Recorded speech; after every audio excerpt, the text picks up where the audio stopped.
Hi, this is Kevin McLaughlin from the Acme team, and in this podcast, I'd like to discuss how to set the passing threshold for your assessments that you might use to determine who has or has not achieved the minimum acceptable level of competency after completing your program.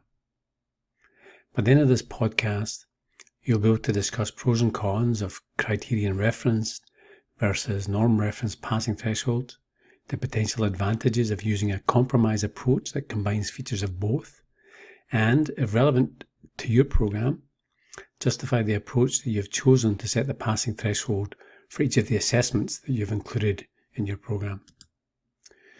If you viewed the podcast on assessment validity, you might recall that I described why, when making our validity argument, we need to consider the implications or consequences of our assessment. Where we set our passing threshold clearly has a large impact on the decisions that we make, as this determines how many learners fail. So we can expect that with high-stakes assessment, there will be more scrutiny on the process that we use to determine the passing threshold, and this single issue often dominates the whole validity argument. This AIME guide from 2000 provides a nice overview of standard setting and a description of different methods that can be used for both knowledge and performance-based assessments. As is discussed in this article, there is no accepted gold standard way to set a passing threshold. Each technique has pros and cons, and we need to deliberately choose our approach based upon these pros and cons and prepare to defend our choice. So let's imagine that you intend to assess knowledge at the end of your program and are planning to gather raw scores from your MCQ assessment. You might decide to correct these scores for guessing or simply go with the raw scores. Now you need to decide who has passed and who has failed this assessment. Traditionally, there are two approaches to doing this. The first approach to setting a passing threshold is referred to as the criterions reference approach, and this sets an absolute passing threshold in advance of the assessment, and this threshold is independent of the actual test results. For high-stakes exams such as licensure or certification exams, this is usually a formal process that relies upon the wisdom of the crowd, where the crowd is a panel of individuals with expertise in the content areas, medical education, and assessment. The expert panel comes together to review each of the items on the assessment and debate the likely performance of the hypothetical borderline or minimally competent learner on these items. Methods such as those described by Ebel, Angoff, and Nedelsky rely upon this process. And deliberations may also consider how relatively important the areas of content are and the past performance of learners on these items. Deliberations continue until there is an agreement on the passing threshold for each item or block of items, and the minimal acceptable level of performance for the overall assessment is calculated by combining the passing threshold for each item. In the bookmark method, items are arranged with increasing difficulty, and the experts identify the difficulty level at which the hypothetical borderline student will no longer be able to answer correctly. For each of these methods, it is important to appreciate that adhering to the specific techniques requires more than setting a threshold for each item, because the validity of these approaches depends upon the expertise included within the panel and the deliberations of this panel. So you can't take a spare hour to perform an Angoff procedure on your MCQ assessment on your own. Advantages of this approach includes the validity offered by the expert panel and the process of setting the threshold based upon the actual test, and the fact that it is possible for all learners to achieve the level of competence. One of the major downsides is the cost of this approach, and if your program does not have the budget and the time to convene an expert panel, then these approaches might not be feasible for you. Rather than having a debate about the likely performance of the hypothetical borderline competent learner, the borderline group approach uses data on actual borderline learners. For example, if you identify a cohort of learners who took your assessment previously and then went on to fail licensure or certification exams, you can set the threshold for your assessment at the median score for this cohort on your assessment. Another approach to setting the criterion is simply to pick a prefix percentage such as 50% or 60% for all assessments. This approach is cost minimizing, but it can be difficult to justify an arbitrary threshold for all assessments, particularly if this can then produce a very high or very low failure rates if exams vary in the difficulty level. The second method of standard setting is norm referencing, or setting a relative standard, which is based upon the actual performance on the assessment.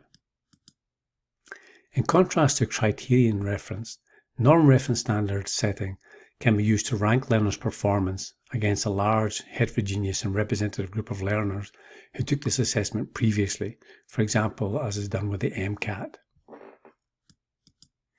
More commonly, however, comparison is made within the same cohort, and a passing threshold is set based upon score relative to this cohort, for example, 1 or 2 standard deviations below the mean. Advantages of this approach is that we don't need the expert panel, and although the actual passing threshold may vary widely, there's a predictable percentage of learners who fail, which would be approximately 16% if the threshold is set at -1 standard deviation, or 2.5% if it's set as -2 standard deviations. One problem that you might encounter with norm referencing is when you have a relatively small cohort of learners in your program, or if there's performance outliers, such that this can produce skewing that has a large effect on the mean. In this case, you can choose the median rather than the mean as your central point and set the passing threshold as the 25th percentile, the 10th percentile, or median minus the interquartile range. Other disadvantages of norm-referenced approach is the fact that we don't know the passing threshold in advance. The threshold is not based upon the minimal acceptable level of performance, and a fixed percentage of learners must fail each time, some of whom may have been above the hypothetical borderline level but just happen to find themselves in a high-performing cohort. So we have to accept that there are both pros and cons to criterion-referenced and norm-referenced approaches, and both approaches can lead to highly variable outcomes when dealing with differences in assessment difficulty, such as high failure rates on difficult assessments when using criterion-referenced approach, and very high passing threshold when using norm-referenced approach on easy assessments. One way you can offset the pros and cons is to use a compromise method for setting the passing threshold, such as the Hofte method shown here. This begins by asking those with expertise to pick 2 cutoff scores, which is the criterion reference part of this method. This includes the lowest possible acceptable score, even if everyone fails at this score. Next, they pick the highest possible acceptable score, even if everyone passes at this score. After this, we move on to the norm reference part, which begins by picking the minimum and maximum acceptable failure rate for this assessment, which is typically 0% and 20% respectively. We then add in the student's actual test scores and set the passing threshold at the point where the diagonal line crosses the actual student scores. This approach automatically adjusts for differences in assessment difficulty because this would move the actual test score curve to the left for more difficult assessments and to the right for less difficult assessments, and this would lead to the curve crossing the diagonal at lower or higher scores, respectively. An alternative compromise approach is the Cohen method, which is a modification of the prefixed percentage approach. In this case, however, the 60% criterion is actually 60% of the 95th percentile score. And since the scores for high-performing students will go up and down for easier and more difficult assessments, respectively, by adjusting the passing threshold relative to the performance of the higher-performing students, we automatically adjust this for assessment difficulty. And as was shown in this article that describes the standard setting method, when we use this compromise approach, we lower significantly the number of students failing if assessments are difficult. Finally, if you plan to assess performance at the end of your program in a format that's similar to an OSCE, then you'll need to decide whether you plan to use global ratings, checklist scores, or both. Typically, global ratings are better for capturing mastery if this is the intended use of your assessment. The next decision is whether to take a compensatory approach, where you combine scores for each station and have an overall mean score for the assessment. This allows learners to compensate for a poor assessment on one station. Alternatively, you could consider each station independently and set the passing threshold as the number of stations that the learner needs to pass, which is called the conjunctive approach. Whether you combine stations or keep these separate partly depends upon the interstation reliability, which is likely to be higher if you're assessing similar constructs at each station.